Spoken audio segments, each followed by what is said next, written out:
जब हजरत नूह अलैहिस्सलाम अल्लाह के हुक्म से कश्ती बना रहे थे, हर रोज एक बूढ़ी मोमिना औरत अपनी एक छोटी सी गठरी उठाकर उनके पास आती। वो कहती, ए अल्लाह के नबी, कश्ती कब रवाना होगी? नूह अलैहिस्सलाम मुस्कुराकर फरमाते, अभी देर है, वक्त आने दो। वो औरत वहीं बैठी रहती, पूरा दिन इंतजार करती और फिर शाम होते ही वापस चली जाती। ये सिलसिला कई दिनों तक चलता रहा। एक दिन हजरत नूह अलैहिस्सलाम ने उस बूढ़ी औरत से कहा, ए बूढ़ी अम्मा, जब जाने का वक्त आएगा तुझे बता दिया जाएगा। वो औरत सर झुकाकर चल दी, लेकिन दिल में ये यकीन लेकर बैठ गई कि जब कश्ती चलेगी नबी मुझे जरूर बुलाएंगे। वक्त गुजरता गया, फिर अल्लाह का अजाब आ गया। जमीन पर बारिश का तूफान आया, पानी हर तरफ फैल गया और नूह अलैहिस्सलाम की कश्ती रवाना हो गई। लेकिन नूह अलैहिस्सलाम उस औरत को बुलाना भूल गए। एक नबी से भूल? जी हाँ, ज़ाहिरी तौर पर ऐसा ही हुआ। तूफान थम गया, समुंदर की लहरें रुक गईं। कुछ वक्त बाद हजरत नूह अलैहिस्सलाम के दिल में आया कि चलकर उस शहर को देखा जाए जहाँ से सब कुछ शुरू हुआ था। वो अपनी कश्ती से उतरे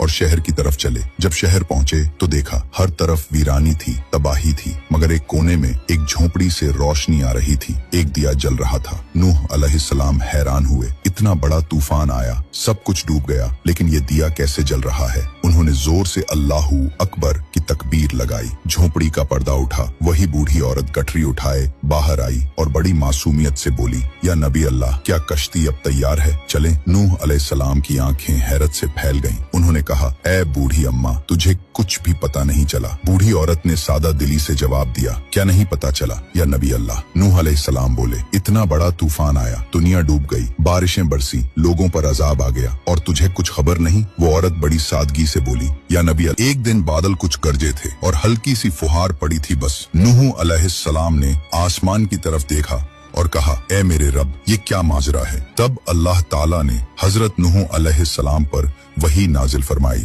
ए मेरे प्यारे नबी, इस औरत के दिल में तुम्हारी मोहब्बत थी और तुमने उससे वादा किया था कि जब कश्ती रवाना होगी तुम उसे ले चलोगे। तुम अपने वादे को भूल गए, लेकिन मैं रब्बुल आलमीन तुम्हारे वादे का भी जिम्मेदार हूँ। मैंने अपने अजाब को उस तक पहुंचने ही नहीं दिया। उसे एहसास तक नहीं हुआ कि कैसा अजाब आया और चला भी गया। इमाम सज्जाद अलैहिस्सलाम ने जब ये वाकया बयान किया तो अपने पास बैठे मोमिनों से फरमाया, ए मोमिनों, इस हदीस को क़यामत तक के मोमिनों तक पहुंचाना तुम पर वाजिब है। उन्हें बता दो, जो हमसे मोहब्बत करेगा क़यामत का अजाब जरूर आएगा, लेकिन जिस तरह उस मोमिन औरत को पता नहीं चला, हमारे मोमिनों को भी एहसास नहीं होगा कि कब क़यामत आई और कब गुजर गई। सबक थे, अल्लाह ताला अपने नेक बंदों की मोहब्बत का बदला कभी जाया नहीं करता।